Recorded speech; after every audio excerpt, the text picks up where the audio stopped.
filming already? We're at the cinema, the Haymarket Cinema, where we're going to have the premiere of The Journey in 40 days. The first film I ever saw here was, I think it was Karate Kid 2. It's a long time ago. So, right, well, let's go inside and have a look. So this is where I'm going to be sitting on the 27th of November with Debbie, my friend Debbie, sitting next to me on the left, who is one of Angela's friends. I think Kathy Odesanya's sitting where you're standing, Alex, and building, and you can see it's still got all the original, all of this stuff has been here, certainly since I've been coming. It should be an exciting night, so look forward to seeing you on the 27th. We're going to go and show you a bit more of the cinema now. Keep following us on The Journey, thejourneythemovie.com. I'm going to tell you a story about 3 men. Each one of those men had lost someone, and losing that someone had made them feel like they'd lost everything. They were wounded, they were hurt, and they were angry. But sometimes, even when you're facing your darkest moments, that's the time to help someone. Not because you have to, but because you want to.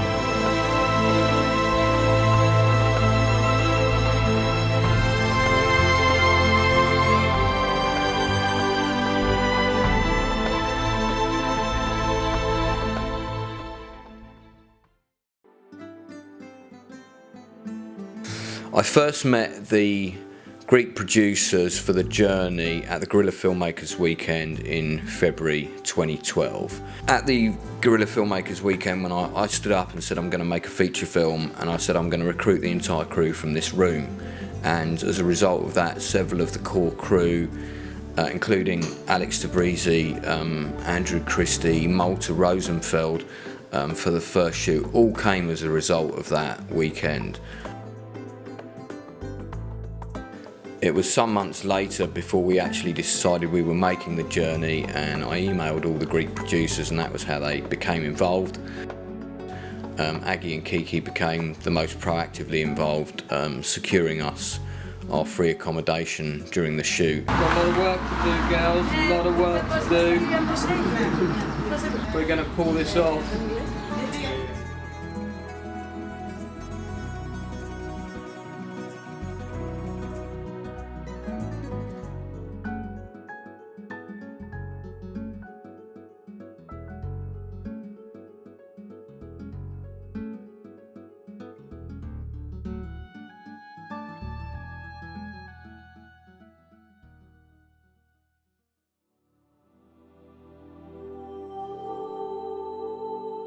Well, the film was inspired by a journey I took to Greece in the summer of 2009, a very impromptu journey.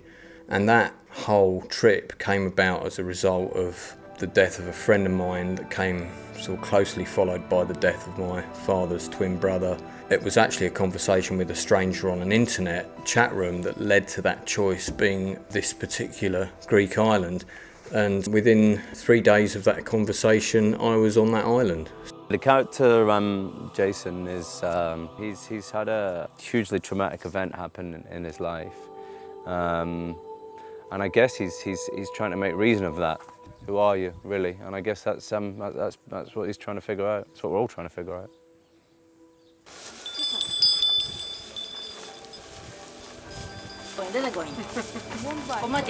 Have your fingers. He's in his 30s, he's a website designer, he lives in London. You don't know a lot about him, you don't know much about his relationship with the person that he's lost back home. He's a stranger to the audience, he's a stranger to the island. Well, it's probably no secret that the script was written as a present for a good friend of mine, actor Jason Fleming, and suddenly the film was happening and then Jason wasn't available, and so we had to find a new leading man. And then a friend of mine Kathy Odesanya, said, have you heard of Duncan Powell? It's now midday, it's blazing hot. We've just been doing some shots with the character of Cytherea, who's standing behind me, and we're on the hill of 300 churches on the island of Egina. Very nice location. So we're going to move on, do some more. I came on board really late. I met up with Lance. He told me a lot about the story. You know, we both the kind of motivation to writing the story. I know where that comes from. I know the person that Lance was writing about, and the process is. It's been hard because, you know, Lance has got this whole vision, and he's got this whole crew of people that he's trying to look after and guide, and he's also reliving a lot of the stuff that he went through, which I think is really, really difficult. This idea of somebody going to a strange place, dealing with a really difficult problem, but then ultimately ending up counselling somebody else, which is what happened with this individual that I met who was having a very hard time. So Lindsay Coulson plays the character based on this woman in the film. That sort of formed the nucleus for a story idea, and it went from there, basically. We're just getting ready to do our first take with Lindsay Coulson, Shirin and Duncan Powell. So first scene for them, scene 13, just about to roll. She's just broken up with her husband, and now the divorce is finalised, so she's on the island feeling very weepy and very sad about life, and she's reached an age where she thinks, you know, she can't see her future anymore. She sees him, and although she likes to think that she might be with a younger man, that's not going to happen. For him to grow, for him to get better, he needs to stop and listen to her. So that's a sort of important part of his journey, because for a while he keeps avoiding her, and you would, because she's a very sad, lonely woman. Finally, he decides to spend some time finding out what is the matter with her, and they have quite a nice talk about life in the universe then. I met Lance in 2009 on Anguistry, where his story started, really. At that time, of course, he wasn't planning on making a film about his experience because he was living the experience live. But we became very quick friends, and we even invited him, me and my husband Socrates, we invited him to stay with us in Athens, and he did. He started telling us that he wanted to make this film. It's the coriander that brings it all together. Enjoy. Rosie spots straight away that he's obviously going through a very difficult time, he's not really engaging.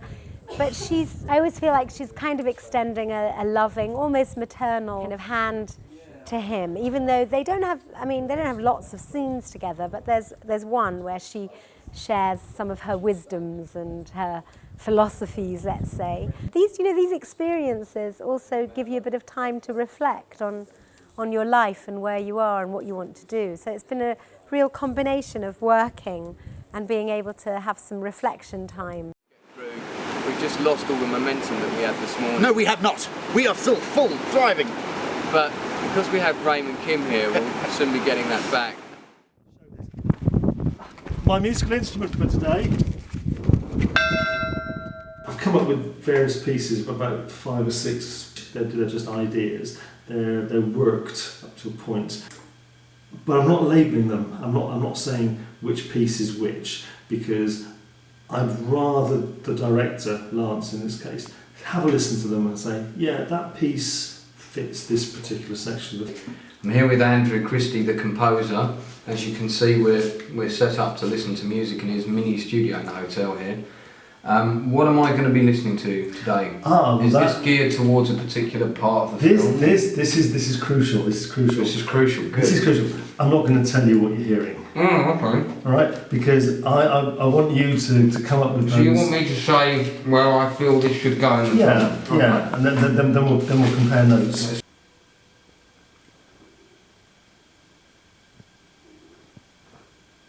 This is very good. I mean, basically, if you're giving me the thumbs up, saying, "Yeah, I like that bit," I like that bit, yeah. then what I will do is I'll go into here and I'll highlight the stuff which you like, kind of solo versions of, and which I can do very. Generally speaking, I think the sound palette works very well.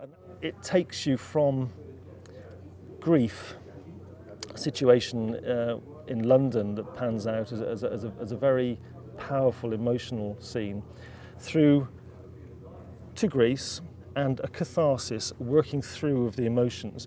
And in terms of the music, that's got to support and enhance that as well. I can write the score at home in my studio, but it's not the same. As soon as he played that, I was just completely blown away. I was just like, wow, that's it. Immediately, that is. I kind of gave him a brief of what I wanted, guiding him towards where I wanted him to be in terms of the kind of content, the emotion, and the beats and that sort of thing. But I pretty much let him do his own thing, and we just really connected on what I wanted, and he just nailed it every time.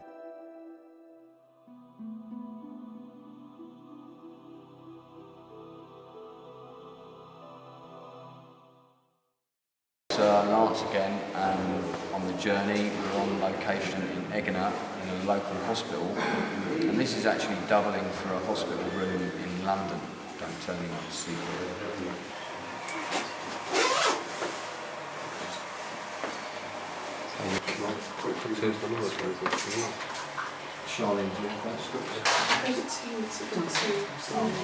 Hospital scene day was the last day of filming on the first shoot in Greece, and that was for the character of Jason. It's the flashback in the film that shows you why Jason's gone to the island and who he's lost.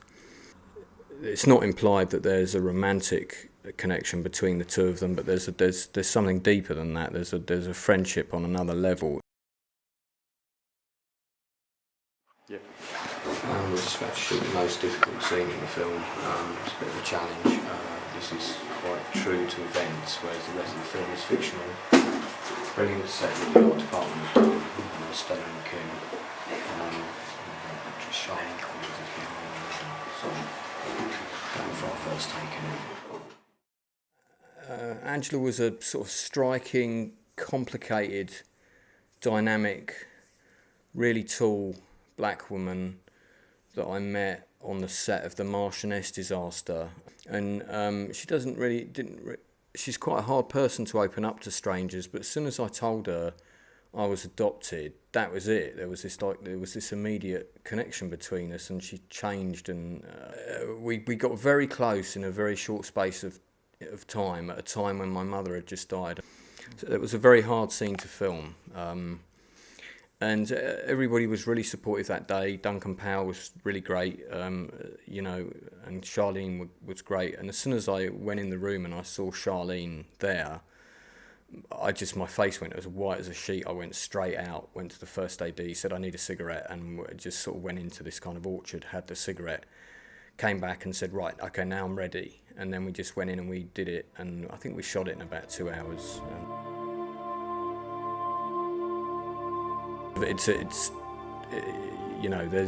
These things are inspired by a root of truth, but it is still a fictional story. I think it's the root of truth that makes it a bit more real. And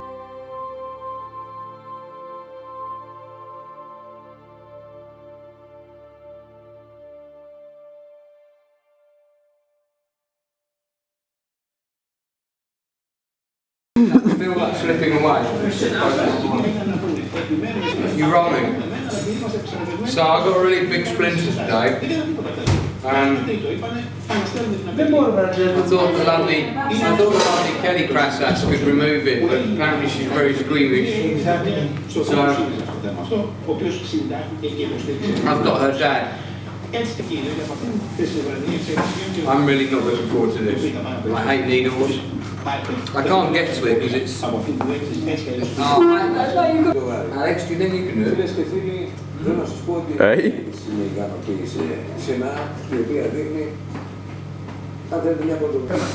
Thank you so much, Mr. Krasass.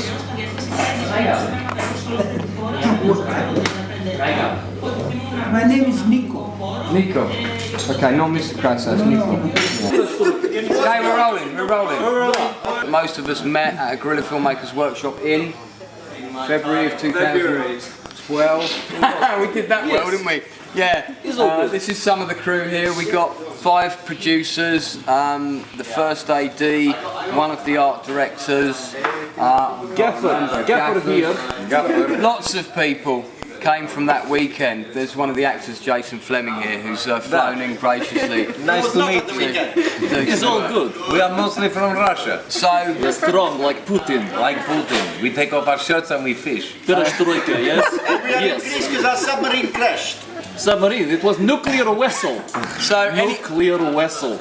Richard, I'm going to murder you. So yes. Anybody who thinks it can't be done, we took 10 grand and we decided to make a feature film in Greece, and that's what we've done.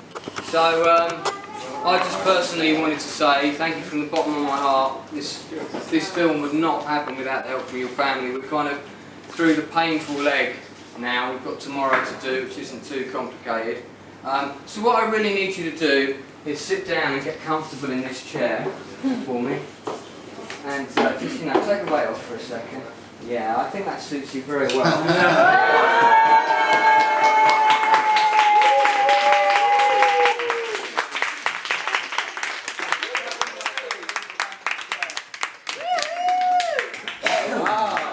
So you'll be, perhaps we turn it round the other way so your family can see. There we go.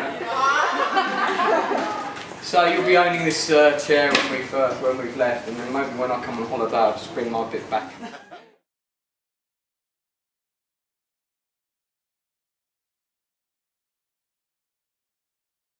Today is Friday, December the 13th, and we're in Trafalgar Square. That might be an unlucky day for some, in fact it might be unlucky for us. And behind us is the big Christmas tree from Norway. A year ago we were still debating whether we could actually go to Greece. We had some offers of help. We had a lovely family come on board and offer to help us, and help us they did. But we were really quite a long way away from really having any of the resources we really needed to go and shoot the first part of the film. A year ago we didn't have any footage in the can, we didn't have our cast, we didn't have all of our locations, we didn't know how we were going to get to Greece. It's nearly 1 year on, we've got 55% of the film in the can. All of the roles in the film are cast except for one. And you know, we've shot some stuff we're very proud of. What we need to do now is go back and complete it. There was supposed to be a crowdfunding campaign, a properly managed crowdfunding campaign. It just wasn't properly run, and we just didn't have enough money to go back in September. We weren't ready to do a second crowdfunding campaign, which I ran, until our next shooting window, which was April 2014. Originally, the focus of the whole story was very much Duncan Powell's character, Jason, but right before the second shoot, he was cast in 24, and he was contracted on that until the end of June. So there was a real just kind of sense of some people leaving the project, and some people did at that point, and people just kind of giving up. We didn't know how we were going to move forward. I screamed out loud saying, Jesus Christ, I'm going to do this whole film again with somebody else and start from the beginning. And then when I said that out loud, I thought, wait a minute, that's it. I just need to rewrite the film around what I've already shot. So I split the main character into 3, and then showed the new version of the script to Jason Fleming, who called me the Houdini of scriptwriters. It was a case of either finding a way to move forward or losing everything.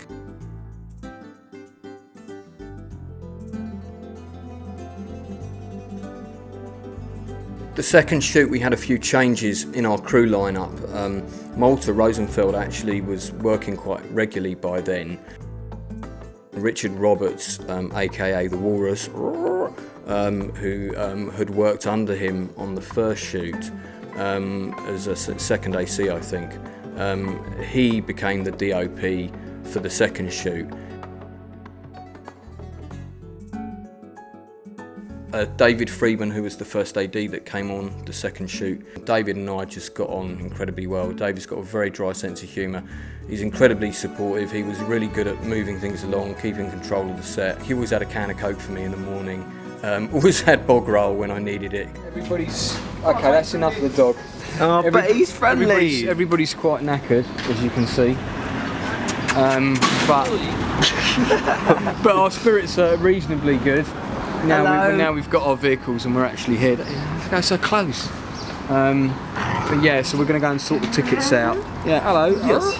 But soon we'll be getting on a boat for Kia. Yes. At 8:30.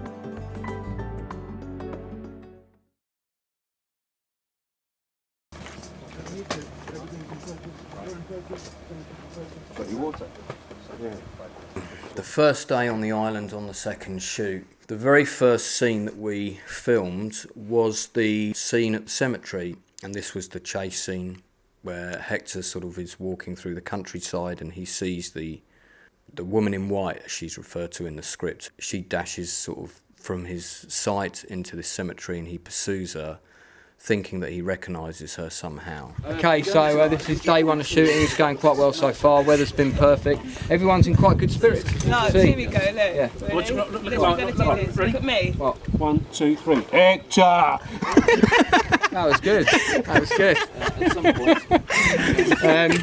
So we're just about to go around and set up for the establishing shot of the cemetery, which is here. It's really excellent. I always try and start the first day with something relatively easy, but something also that's going to energise the crew. And that was quite a physical scene for both the actors and the crew. And action! And we were out on location, sandwiches all round, you know.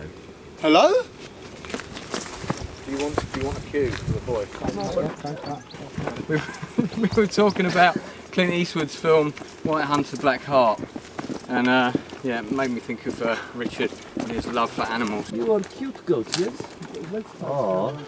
This is one of our special crew members, Mr. Billy, and he's going to be acting in the next scene with Mr. Gruff here.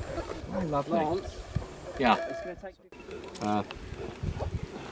Kiki has arrived, despite her flight being cancelled the previous day. She got here. You managed to get to Lavrio. Yeah. How many minutes to spare? 30 minutes. Oh, 30 minutes. That's 30 minutes running. 30 minutes running. That's pretty good. So she's feeling lighter and lean now. Hi, I'm Mark Evans. I'm the first AC on the journey. We just had lunch, very nice lunch, and now we're just setting up a few shots. And we're all being quiet because it's siesta time, so we have to keep our voices down. So be quiet. But it's going well, going really well.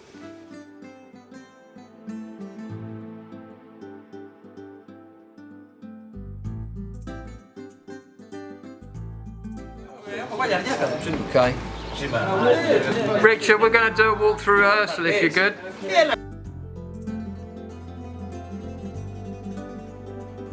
It's not, I wouldn't call it a religious film, it's quite a spiritual film. Yeah.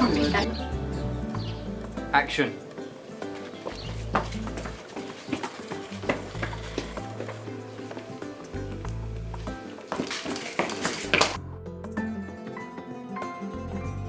So I'm here with Chrysula, who's one of our production assistants.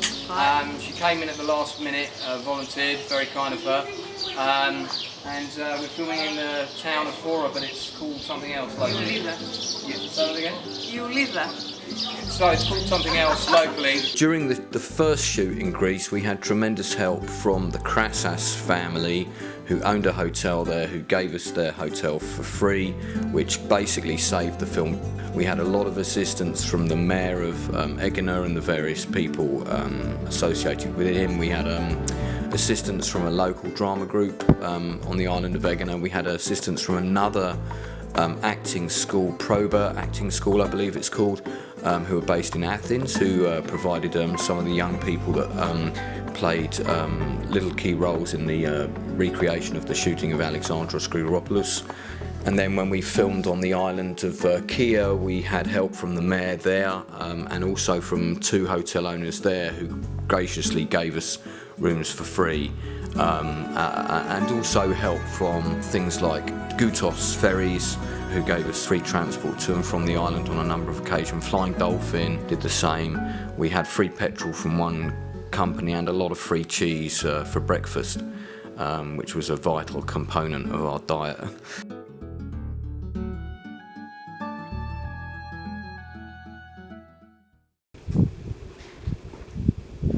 Hello, it's Mark Jevons here from Stacey on the journey. It's gone about 5 in the morning. We've just made it to the location, very early start.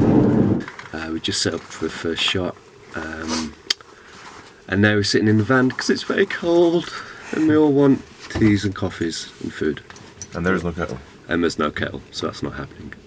It's now 5:30 in the morning. We're at Ayasimon. You can see we're getting ready to shoot the sunrise. We came here last year and didn't really get what we wanted from this location because it was so cloudy. Today we're filming a scene with Mitchell Lewis, who plays Attia, and Dickon Tolson, who plays Hector. This is the scene where they meet under quite bizarre circumstances. I bet Malta would absolutely love this.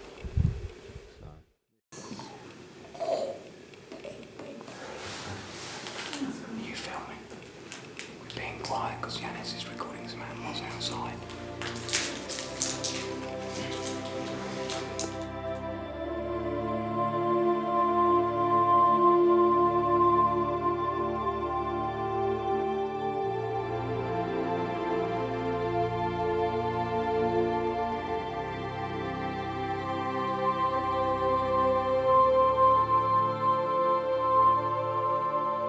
Well, we're shooting our second shot now. Sun's coming up very rapidly. There's Mitchell's standing there. David, they look very similar. They're kind of a similar build. Similar build, so works quite well with David standing in. Yeah, that's that quite nicely silhouetted there. Yes, not bad at all. Okay, good. Positions, please. Sense 9, take 2. Okay. Settle. And set. Action. Only going to last for about Dickon Tolson playing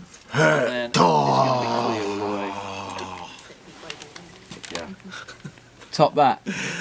Mitchell Lewis playing Attia. I'm Lance Nilsson, the writer director of The Journey. We're on Ayasimon in Kiev filming a key dialogue scene. How's it going for you? I'm feeling it. You're feeling it? I'm feeling it. I think it's going very well. What are you doing? You said go. Let's go together. You're crazy. No more crazier than you. And cut. We're both here for different reasons, and it's quite deep reasons that we're here. But they're quite similar, so these characters, through their empathy for each other, are able to help each other through this testing time. You don't have to make the decision. Is he going that side of the camera or the other side? Very good. Delivered like a true Mormon. Yes, I would agree with that. So, yeah, fantastic. And Peace be with you.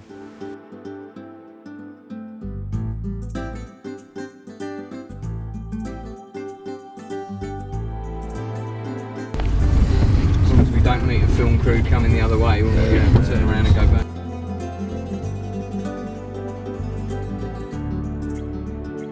Turn and look over there. That just, yeah, like that. That's lovely. Okay, ready to roll?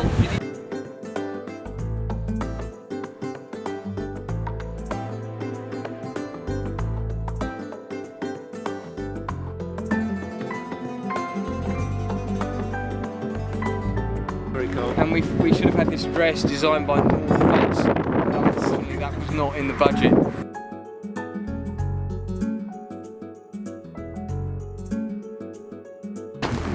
The sunset for the day, and it's been a long day, but it's gone really well.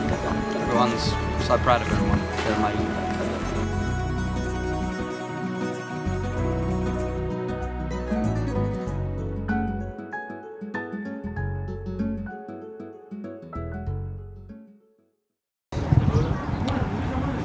That is nice.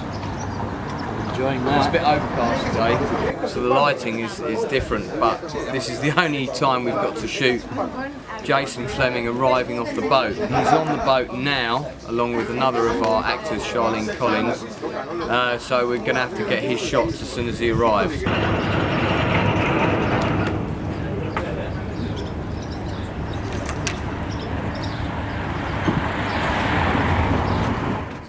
only been here. It's only been here 15 minutes. 15 minutes. We've done 3 shots with him already. And I haven't. So at that rate, we'll be done with Jason by lunch. Really, really good. How was your flight and hotel? Fine, all's well. Taxi service. They are all satisfactory. It's all very satisfactory, Lars. Very Excellent. satisfactory. Good. Yeah.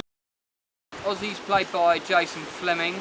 Ozzy is an ex-DJ who's been island hopping for many, many years, partying probably too long, taking a few too many coloured sweets, and seems to think he's on one non-stop party. And he's sort of, in the film, his character kind of represents temptation a bit, you know. All right, mate. Please buy me dinner first. Ozzy is kind of an observer. I don't know how much I'm meant to say, but basically he is here on Earth as an observer. He is in fact a god, but he's a lover of life. He pursues perfection and debauchery wherever it may take him. So we're on shot 4 with Jason. Big lorry's just turned up on the way. It's been a bit problematical when we've been filming in horror. There's only one street up to come down. Jason's now going to use his magical X-Men powers to remove it. Is that possible? Can you teleport it? Thank you. Right, impressive. Yeah. Right, let's go for the second take. We've got to get out of here. Oh, wait.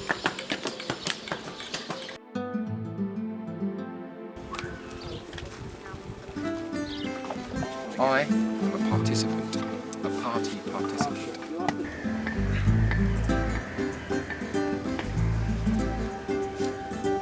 Between takes, we need you to come in and hug Jason and keep him warm. Is that all right? So this is Christine's makeup folder for the journey. And these are the various characters. Here's Charlene, who plays Angela. There's Stelios Kazlatis, who plays the priest. There's various other people in here. It's Tassis Nusius. This is Lindsay Coulson, who plays Barbara. We've got to go. We're filming the God scene now, so it's a really big scene. Most of our lead cast are in it.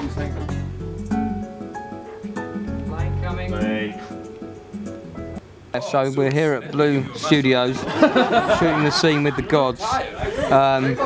As you can see, spirits are high, atmosphere's great. Mr. Fleming is on set today and we're just waiting for a plane to move away. This is my most comfortable director's position that I've been in since we've been on the shoot. In a recliner, thanks to Vasilis at Blue Studio. It's been fantastic. This is a scene where the gods are actually revealed. So by now the viewers should know that there's more to them than meets the eye. Everyone else has been here. Jason and I came out this weekend. Everyone else has been here a bit longer.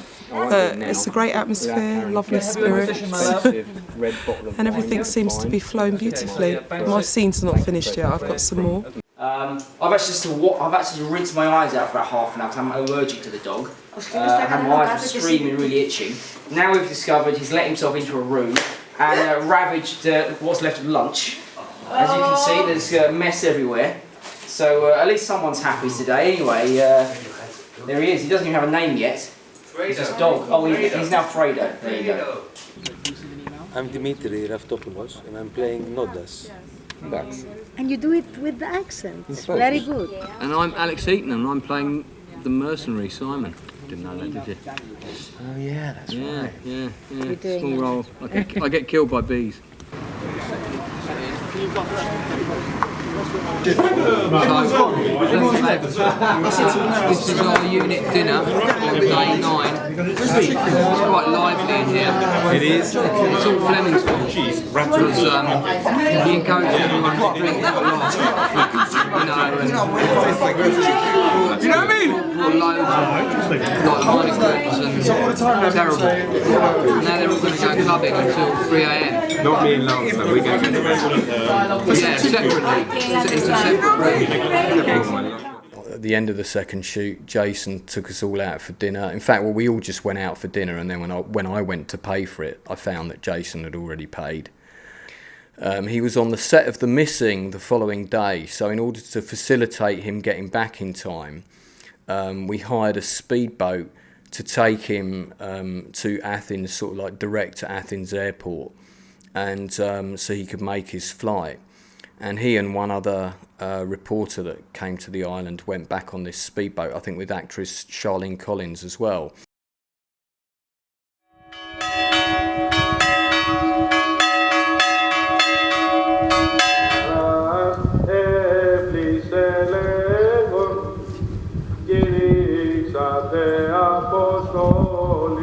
Just done a couple more precarious shots. You guys have had me standing on the edge of cliff faces, just been standing on a wall, looking mysterious again, looking out to sea, and at the moment we're just waiting for the ferry to come in, and it's a bit annoying because we've just had that big old ship docked there instead. So yep, it's one of the many obstacles we're facing, but we'll get through it, and it should be a good morning. And we're looking forward to having a naked scene with Mitch and Dickon later, so that's why Lance is asking for lots of towels, so stay tuned. Lots of towels. Action! Today, I woke up with a terrible, daunting sense of doom. And it's almost like an inevitable truck is looming before me. And at some point, I will have to jump in front of that truck. And there's nothing I can do about it. I said to Lance, look, Hector, he's in the baking hot sun. He hasn't taken off his top. I would. If Dickon was out in Greece, it was this hot, I would take off my top. And I said to Lance, Hector is very sensitive. And he's not the type of person to take off his top, even though he's in a hot country walking miles upon end. So I feel he would at least leave his boxer shorts on. And he said no. Okay, seriously, on a serious note, it's going to be a great shoot. The whole shoot's been great so far anyway. We're going to enjoy it. And we're close. We're close. We appreciate each other's bodies. We do. And hopefully it's going to turn out fantastic, this bit. Get this part out of the way, keep moving forward. No, but we've got another one to do. Oh yeah, we've got to do another. I thought we were getting it all out of the way in one day, and we've still got like the hotel to go to. Yes. Naked. Can I just say? Naked. It's okay. Listen, breathe. Breathe. Breathe. Nice. Have your mouth. Breathe. That's it. Relax. That's it. Relax. Could you just warm me up a bit? Could you move the big rock so it's all sand there? Is it too big to move? I'm not going under. Okay. I'm fine up to here. Alright. Okay, so we're going to go for one. So yeah, this is the scene where Hector and Attia are going for a swim and they have their clothes stolen by two local Greek girls, and that kind of leaves them in something of a difficult position. We're trying to get quite a bit of comedy in the script. The film does deal with quite a lot of heavy issues. Right, okay, let's go for one. Let's go for one. Can you go back another 10 feet? Up. Hi, I'm Christina Malaki. I'm a friend of Elena Kalitsaki, and we're gonna be here to go grab the clothes of those two good-looking guys who are skinny dipping in Keaja. We're the Greek naughty girls. We're gonna just grab their clothes so they'll have to walk back totally naked, only with their shoes on. 2 shots left to do. Shooting past the clothes for one, they come down and grab it. That's kind of focus on the clothes. Richard, sticks down low.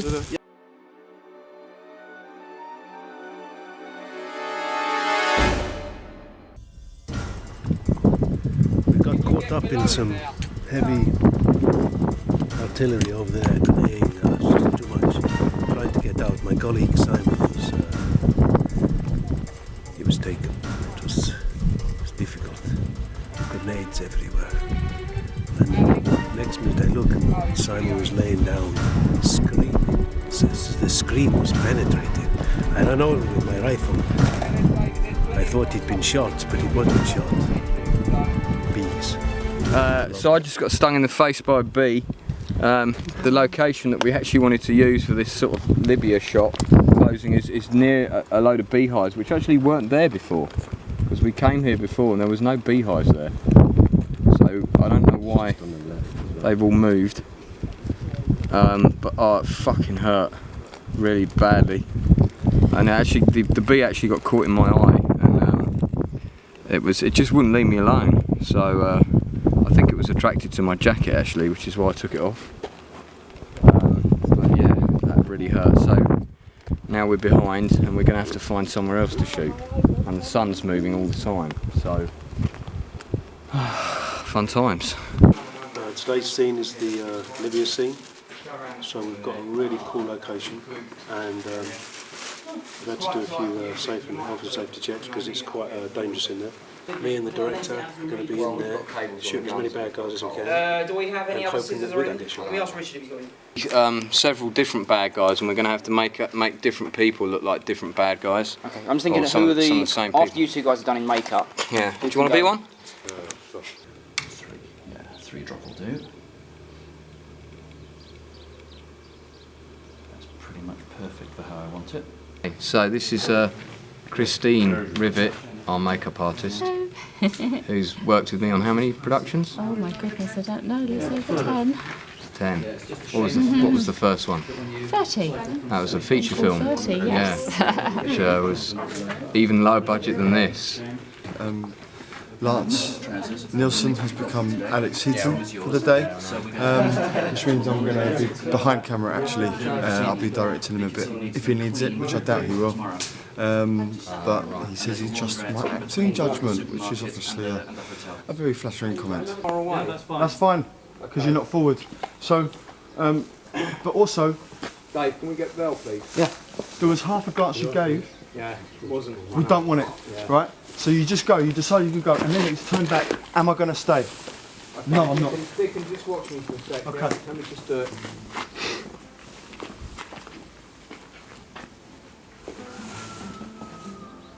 No, get beyond that nodule and then do it. But you'll have to go.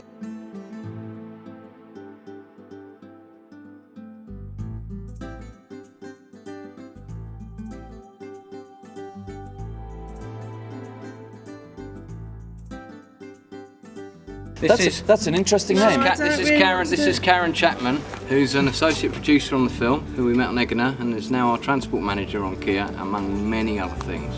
And she also makes greeting cards. Isn't that right? This is true. For all occasions.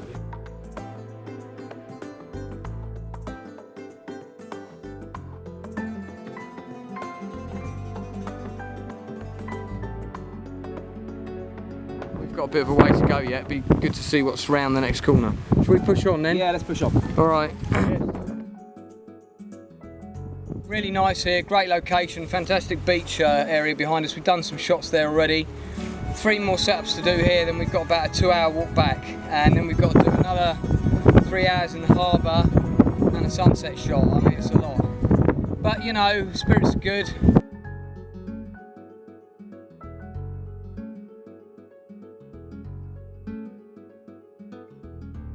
So we've just shot the ferry departure scene. We've run up here to get another one. Not quite sure we got that in shot properly, but bit of a result getting on the ferry and shooting before it left. The producer told us we had 45 minutes to shoot. 2 minutes later she told us we had 5 minutes to shoot. So Richard now needs mouth-to-mouth resuscitation. Not to mouth. No man. On the last day of the second shoot were one of relief, but with a caveat that the last scene that we shot, which was also one of the sort of penultimate scenes in the film and was a very important scene, that scene was the scene that got rescheduled because of the 90-mile-an-hour winds on the island. And if we have this kind of wind, we're not going to be able to shoot that dialogue today. I mean, it was cobbled together from about 15 takes because we had so many interruptions with planes and dogs and things of this nature. So we had tremendous difficulty getting that scene, and I don't think the actors were happy or as happy with it as they could have been. So when we were heading back to the mainland, actually one of the things that David Friedman and I, the first AD, were saying, well, could we reshoot it on the last day before we catch the flight back? Ultimately, I think the problem was once we physically left the island, the energy of the crew and the assumption that the shoot was over made that really problematical. But it did come together, and the actors did an amazing job, especially when you consider the problems they had. There was a sense of relief, but maybe, right, okay, let's do the next thing, you know, because it wasn't over. We still had filming to do back in London one day, and then of course post-production. But it's been a really good shoot. The cast have been amazing. The actors have done some shoots under very tricky conditions. You know, the crew are on expenses only and 2 meals a day. No one's complained. I've been close to tears a number of times, not because I've been upset, but really because I'm so grateful for everything that they've done to help me bring this story to the screen for my friend Angela Thomas, who I really miss badly, and I've been thinking about her quite a lot the last couple of days, and that's been really hard. But you know, soon I'll be getting home to my fantastic wife, Alison, and that'll be great. The second shoot was finished. I mean, the challenges for the film were far from over. The second shoot that we did in London that mainly revolved around 3 actors, Dickon Tolson, Mark Zammit and Jason Fleming. We had some unforeseen problems at the location. The shoot was interrupted because we had to rescue a man who'd been mugged and had a very bad head wound. He was the park keeper and he was locked in this red brick sort of office, and the only way to break in was for my DOP to go through the skylight. So we had to basically render first aid to this guy, save his life. We had a lot of issues with post-production, with editing. There was a time constraint, which perhaps was a mistake, but we set a premiere date, and I mean that did light a fire under us to get the post-production for the film done. We recruited a load of producers to assist specifically with funding and selling the premiere, and also overseeing post-production. There were several of them that came on board at this point.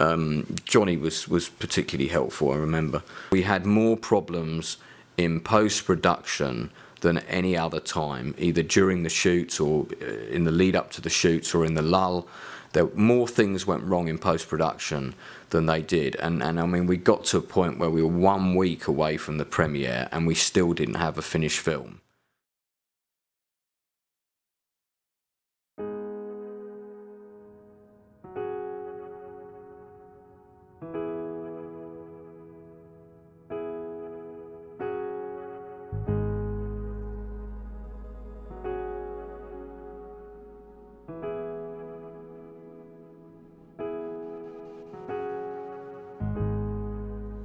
It's a little cold outside, despite this great burning light.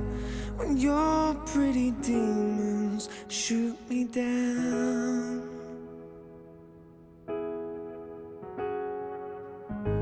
Also, it's good to just want to see a completion, and I think for Lance as well. We want to see an arrival from the journey. Good breeds this way. There's times when I can't get off the ground. I can't believe it. Absolutely. This is just unreal.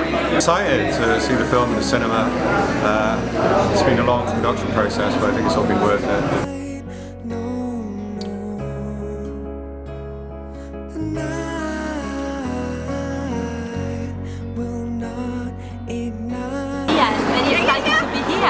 The data transfer girl, and also I created the opening sequence of this film. So pleased for Lance. He has worked his bum off to do this. Love without a cause conquers all. This is going to be the first time I see my work put together with a score, graded really nicely, up on a big screen. I'm going to keep this as short as I can.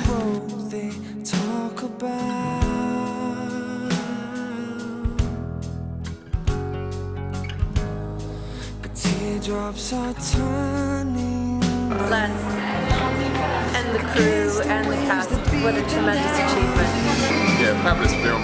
Totally different content, enjoyable views. I felt that we were actually seeing something that was really personal. So deep, because it's lots of something that we all Yeah, look, really good, strong script. Fantastic script. I hope he gets all the success he deserves for what is an excellent film. It was a brilliant film, really enjoyed it. I would happily recommend it to you. Absolutely. Great. You can associate yourself with it, with a character. I'm very happy with that. I'm very happy too. Can be broken. Smiles can be drawn. But love without a cause conquers all. Come on, Andrew. Are you filming? Alex decided to order a plate of snails. Can you see them? A plate of snails down here. And oh god. I'll hold them up. Plate of snails. This is in oh gross. This is in Athens. It's a Cretan restaurant. So we're all going to try one at the same time, including Alex. Here we go. You can use it with your camera-free hand. God, that just looks like... I think Andrew's reaction is going to be the most interesting. What did you say it looked like just a minute ago? Big bogey. A big bogey. The journey was a once-in-a-lifetime filmmaking experience. We got to shoot an incredibly important story about an issue that's seldom explored, which is how you deal with bereavement, and do you believe that the people that have gone are still looking out for you? And this is an issue we all face, and it's just one we don't like to talk about because it's not very pleasant. But we got to tell that story in a beautiful way, in an incredible setting, in a country which I feel I very much owe my life to.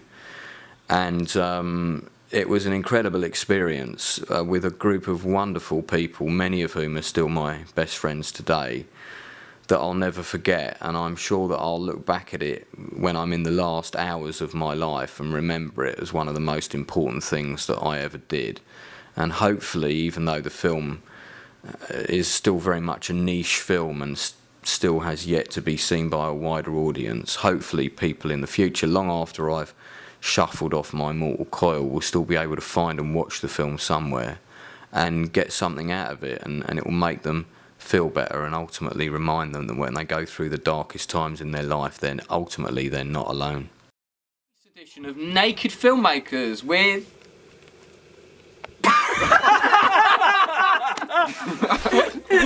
Here's Alex Tabrizi. Yes, shut up your face.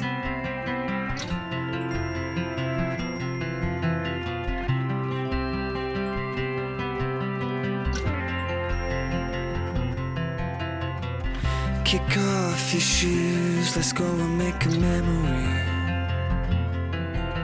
Let's do all the things we say we're gonna do and not leave them lonely on the side of our lives. Just wasting time, just wasting life. It's what you need.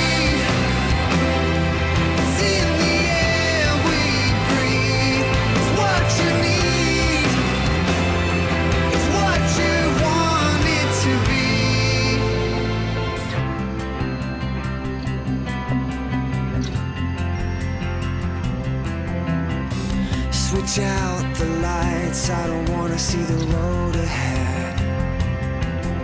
I'm saying from now that I'm breaking out for the highs that we've just left on the side of our lives.